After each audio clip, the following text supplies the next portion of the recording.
ছোট মাছ কিন্তু আমরা কম বেশ সবাই পছন্দ করি। অনেকের কিন্তু বড় মাছের চেয়ে ছোট মাছই বেশি পছন্দ।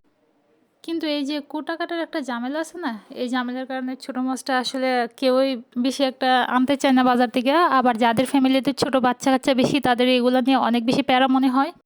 তো যাই হোক, ইফতারের পরে কিন্তু বড় মাছের চেয়ে ছোট মাছগুলো যদি চচ্চড়ি করা হয় কিংবা ছোট মাছের একদম ছোট ছোটোভাবে বোনা করা হয় তাহলে কিন্তু খেতে মন্দ হয় না। আজকে রান্নার মধ্যে ছিল পাঁচমিশালি মাছ। এগুলার সবগুলো মাছের নাম কিন্তু আমি ঠিকঠাক জানি না।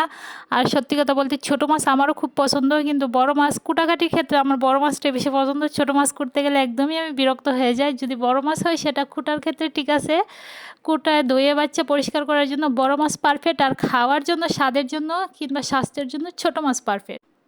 অনেকে বলতে পারে মাছ কেন ভেজে রান্না করতেছি, কিছু কিছু জিনিস ভেজে ভুনা করলেই স্বাদ লাগে, সব কিছু যে একদম কষায় রান্না করলে আহামরি ভালো লাগে এমনটাও না। তো যাই হোক, ট্রাই করি সবসময় ভালোভাবে রান্না করতে, কিন্তু কেন যে ভালো হয় না।